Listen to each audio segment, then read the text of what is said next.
ہم بات کریں گے ایک لیگل ایڈ فراہم کرنے کے کیا کیا طریقہ کار ہیں۔ ایک ایسا ساحل جو اپنے وکیل کی استعداد نہیں رکھتا انگیج کرنے کی، اسے کس طریقے سے ڈسٹرکٹ کورٹ فیسیلیٹیٹ کر سکتی ہے۔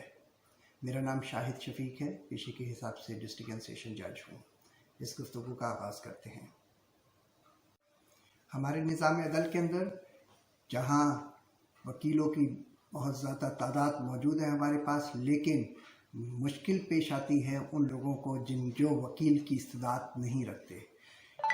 کوشش ہوگی کہ آپ کو اس موضوع پہ ہم بات کریں گے۔ کورٹ میں ایک ساحل موجود ہے، ایک ملزم جس کی عمر 17 سال ہے اور اس کے پاس وکیل نہیں ہے۔ آج کورٹ میں گواہ موجود ہیں اور وہ کیس چلانے کے لیے زور دے رہے ہیں۔ ملزم کے پاس وکیل نہ ہونے کی صورت میں مسائل ملزم کو پیش آ رہے ہیں۔ ایک وکیل صاحب جو کورٹ میں موجود ہیں، جو ان کے پاس تقریباً 3 سال کا تجربہ ہے وکالت کا، انہوں نے ملزم کی عمر کو دیکھتے ہوئے اور اس کے معاشی حالات کو دیکھتے ہوئے اپنی سروسز پیش کی۔ جج صاحب نے انہیں وکیل مقرر کر دیا اس ملزم کے لیے۔ ملزم نے بھی رضامندی ظاہر کی کہ اس وکیل صاحب کو میرے لیے مقرر کر دیا جائے۔ کچھ دیر کے بعد 2 سے 3 گھنٹے تک وکیل صاحب نے کاغذات کو دیکھا، تیاری کی اور پھر گواہ کو چلانے کے لیے تیار ہو گئے اور کورٹ میں ایویڈنس ریکارڈ ہوئی۔ میں یہ جاننا چاہتا ہوں آپ سے کہ آپ مجھے بتائیں، کیا جج صاحب کا ایک وکیل کو اپوائنٹ کرنے کا جو عمل تھا وہ کس حد تک بہتر تھا اور ملزم کے فائدے میں تھا؟ کیا آپ سمجھتے ہیں کہ جج صاحب نے درست کیا یا درست نہیں کیا، کچھ اور کرنا چاہیے تھا؟ میں آپ کو یہ کچھ 2 منٹ کا وقفہ دیتا ہوں، میں اس لائنوں کو آپ دوبارہ پڑھ لیجئے اور مجھے بتائیے کہ آپ کی کیا رائے ہے۔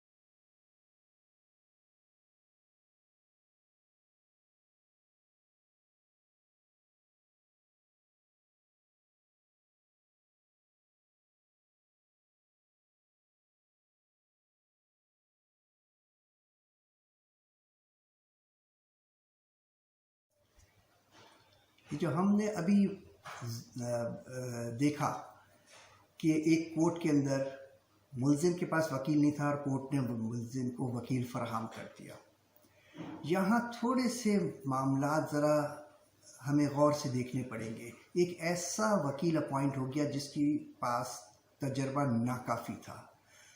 یہ ملزم کیونکہ بچہ تھا اور جوونائل لاز کے تحت اس کا کیس چلنا تھا، اس لیے ضروری تھا کہ کم سے کم اس کے پاس 7 سال کا تجربہ ہوتا، اس وکیل کے پاس 7 سال کا تجربہ ہوتا تو اس کو اپوائنٹ کیا جا سکتا تھا۔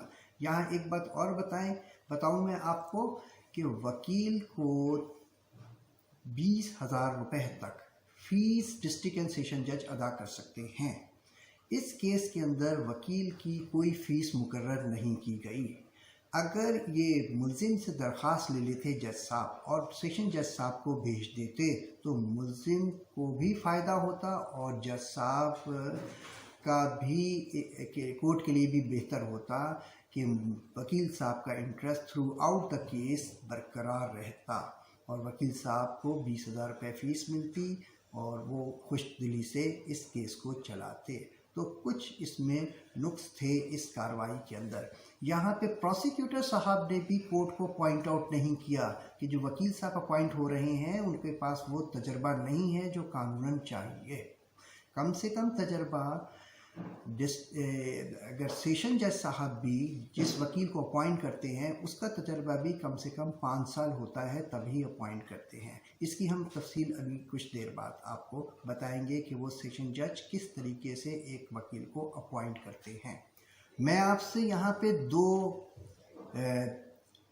बैनर्स शेयर कर रहा हूँ, एक उर्दू में लिखा हुआ और एक इंग्लिश में लिखा हुआ, एक सिंधी में लिखा हुआ है। ये बैनर्स डिस्ट्रिक्ट एंड सेशन जज साहब ने अपनी कोर्ट के बाहर और मुख्तलिफ दाखिली रास्तों पे लगाए हैं।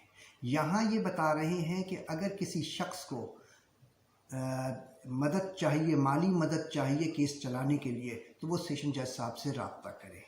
तो ये एक तरीक़ाकार है लोगों को बताने का कि सेशन जज साहब के पास कुछ वसाइल मौजूद हैं, उन वसाइल को, वो फाइनेंशियल रिसोर्सेज मौजूद हैं जिसकी बिना पर वो ऐसे साहिल जो नहीं कर सकते वकील, उनकी मदद कर सके। डिस्ट्रिक्ट लीगल एम्पावरमेंट कमेटी, ये कमेटी को हेड करते हैं डिस्ट्रिक्ट के डिस्ट्रिक्ट एंड सेशन जज, और इसके कुछ मेंबर्स होते हैं। ये मेंबर्स के अंदर जो शामिल हैं वो डिप्टी कमिश्नर, जेल के सुपरिटेंडेंट, डिस्ट्रिक्ट बार के प्रेसिडेंट और एक सिविल सोसाइटी के कोई शख्स जिसे डिस्ट्रिक्ट जज साहब अपॉइंट कर लें। ये लोग एक कमेटी के ये लोग तय करते हैं किस शख्स को माली मदद दी जाए। जो शख्स अप्लाई करेगा राइटिंग के अंदर, उसको ये कमेटी तय करेगी माली मदद देने की। मैं बताता चलूँ कि ये जो माली मदद है वो किस किस्म की हो सकती है। माली मदद हो सकती है वकील की फ़ीस, माली मदद दी जा सकती है कोर्ट फ़ी अदा करने की, प्रोसेस फ़ी अदा करने की, सर्टिफाइड कॉपीज़ लेने के लिए जो अखराजात आते हैं, इस सिलसिले में कोर्ट माली मदद फराहम करती है। कमेटी की मीटिंग्स के बारे में मैं थोड़ी सी बात करूँगा कि कमेटी कब मीटिंग करती है और किस तरह ये मीटिंग होती है। अमूमन ये जो मैंने जैसा पहले बताया कि चेयरमैन जो डिस्ट्रिक्ट एंड सेशन जज हैं और उसके जो दूसरे मेंबर्स हैं, ये मेंबर्स आपस में बैठ के एप्लीकेशंस को एग्ज़ामिन करते हैं। ये ज़रूरी नहीं है कि तमाम मेंबर्स मौजूद हों। अगर 50% का कोरम पूरा हो जाए तो कमेटी किसी डिसीजन पे पहुंच जाती है और वो उस एप्लीकेशन को अलाउ करके और या डिसअलाउ कर देती है और आगे साहिल को बता दिया जाता है। मैं यहाँ बताऊँ कि दरख्वास्त देने का तरीक़ाकार क्या है, किस तरीके से डिस्ट्रिक्ट एंड सेशन जज को अप्लाई करेंगे कि हमें लीगल एड दी जाए। जो शख्स अप्लाई करना चाहता है वो राइटिंग के अंदर एक एप्लीकेशन मूव करें, डिस्ट्रिक्ट एंड सेशन जज साहब को एड्रेस करें। अगर उन्हें डिस्ट्रिक्ट एंड सेशन जज साहब का एड्रेस नहीं मालूम या कोर्ट का नहीं मालूम, तो अपनी मौजूदा कोर्ट के अंदर दरख्वास्त जमा करा दें, रिक्वेस्ट करें कोर्ट से कि मेरी ये दरख्वास्त डिस्ट्रिक्ट एंड सेशन जज के पास भेज दी जाए ताकि मुझे फ़ीस मिल जाए। इस दरख्वास्त के साथ CNIC की कॉपी साथ लगानी है। इस दरख्वास्त के साथ CNIC की कॉपी साथ लगानी है और उस दरख्वास्त में लिखना है कि मेरे माशी हालात ऐसे नहीं हैं कि मैं वकील की और दीगर अखराजात कर सकूं।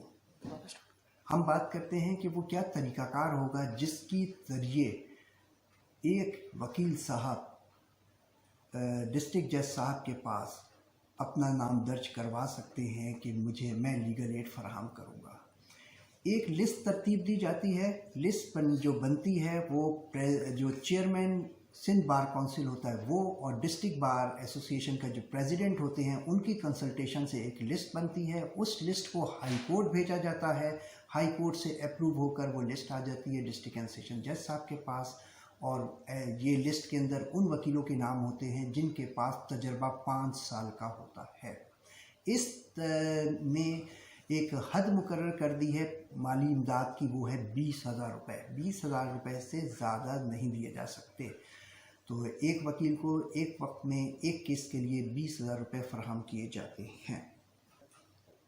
डिस्ट्रिक्ट लीगल एम्पावरमेंट कमेटी के तहत वकील साहब जो अपॉइंट होते हैं उन्हें जो फ़ीस दी जाती है वो पहले 50% एडवांस दे दी जाती है और बाकी पैसे रह जाते हैं वो फैसला होने के बाद। फरीक जो वकील साहब अपॉइंट हुए हैं वो जजमेंट की कॉपी को डिस्ट्रिक्ट जज साहब को जमा कराते हैं। डिस्ट्रिक्ट जज साहब उसकी वेरिफिकेशन कराते हैं, वाकई ये फैसला हो गया है, केस कंप्लीट हो गया है, तो बाकी रिमेनिंग फीस भी उसकी अदा कर दी जाती है। ये जो कमेटी होती है, इसके जितने फंड्स होते हैं उसका प्रॉपरली रिकॉर्ड उस डिस्ट्रिक्ट के जो अकाउंटेंट होते हैं वो मेंटेन करते हैं। डिस्ट्रिक्ट लीगल एम्पावरमेंट कमेटी, इससे मुतालिक जो रूल्स हैं उनकी copy law and justice commission की वेबसाइट पे मौजूद है। ये मैं आपसे शेयर कर रहा हूँ वो लिंक। मैं आपसे रिक्वेस्ट करूँगा कि आप प्लीज़ इसकी कॉपीज़ का प्रिंट लीजिए और इसको बार बार पढ़िए, ताकि आपको अंडरस्टैंडिंग हो कि ये रूल्स क्या कहते हैं, इसमें अपॉइंटमेंट का क्या तरीक़ाकार है और बाकी मामला कैसे होते हैं।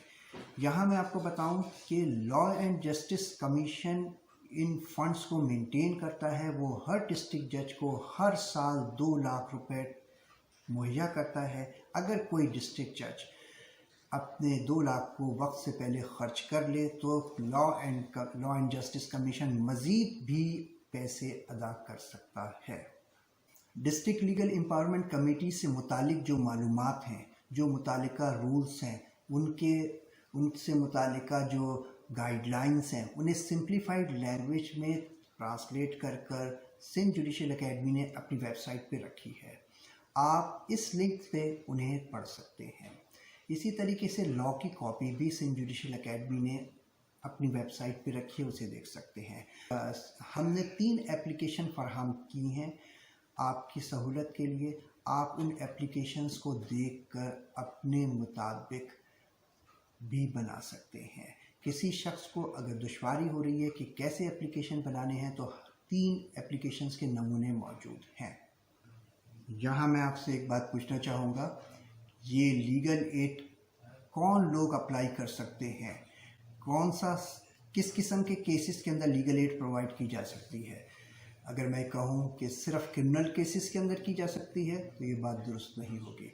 लीगल एड क्रिमिनल केसेस, तासुर ये है कि सिर्फ क्रिमिनल केस में दी जाएगी, लेकिन ऐसा नहीं है। Criminal cases, civil cases, family cases, rent cases, किसी भी किस्म का मामला हो, ये फ़ीस जो लॉ एंड जस्टिस कमीशन ने मुकर्रर की है, पैसे मुख्तस किए हैं, उसमें से हर किस्म के लिटिगेंट्स को फराहम की जा सकती है लीगल एड।